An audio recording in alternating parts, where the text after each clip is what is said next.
无需安装任何软件，一行代码就可以备份 Windows 所有软件数据，让你的电脑日常避险，重装也能满血复活。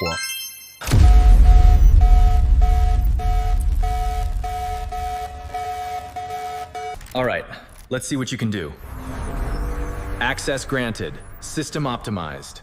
Perfect. You're a lifesaver. 大家好，这里是光速分享，用最快的速度解决最实际的问题。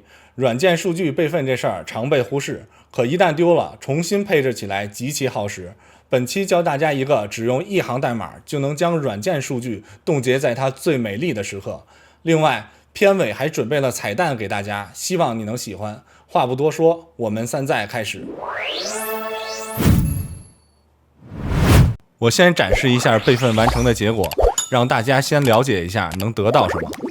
备份完成后，在你指定的磁盘目录将得到一个叫 App Backup Data 的文件夹，里面就是你按照时间命名的备份数据。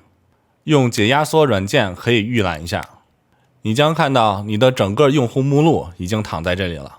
打开下一级目录，就能看见关键数据文件夹 App Data 就在这里，同时还有你的下载文件夹、桌面等等。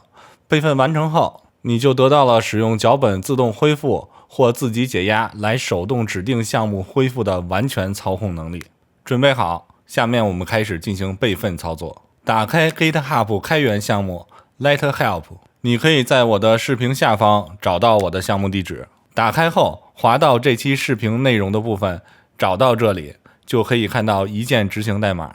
执行前给不明白的朋友说一下，这是一个 GitHub 开源项目，在最上方可以看到项目的 fork 和收藏数量，以及仓库的监控状态，而代码就在上方仓库，你可以查看后再决定是否运行。点击右侧的复制按钮，在键盘上按下 Windows 加 X 键，打开 PowerShell 管理员模式。老版本的系统在桌面下方放大镜那里，输入完整的 PowerShell 就可以查询到 Windows PowerShell， 在右侧以管理员模式运行。打开后，鼠标移到光标处，点击鼠标右键粘贴刚才复制的一键代码。成功后按回车，脚本将自动打开，你将会看到这个界面。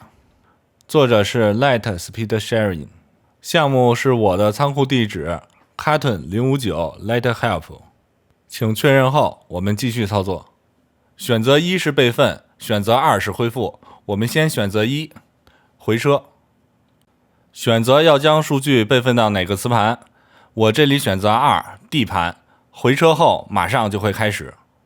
速度取决于你的磁盘读写能力和你将备份的文件总数量。如果过于臃肿，你可以去我的上一期视频来深度清理一下你的磁盘。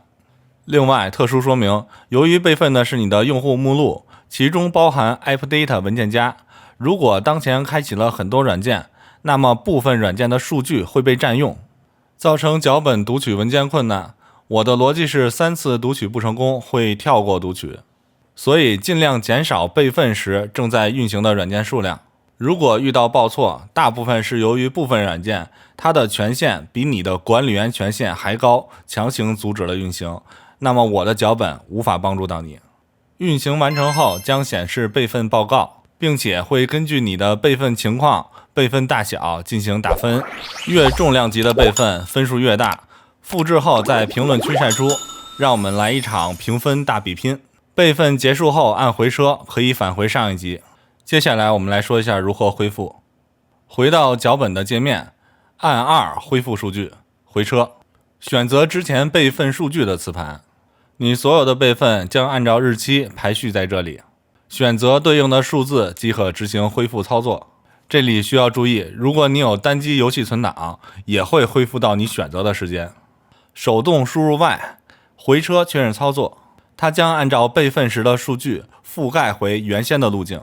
如果大家需要那种用来指定游戏存档或某个软件配置的备份与恢复工具，请在评论区告诉我，按照需求的热度，我会排期进行更新。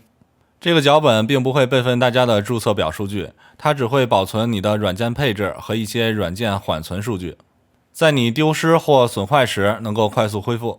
它也并不能备份你的软件本体，但是在你重装电脑安装过之前的软件后使用，可以恢复到软件之前的配置。这对一些需要复杂配置的软件非常救命。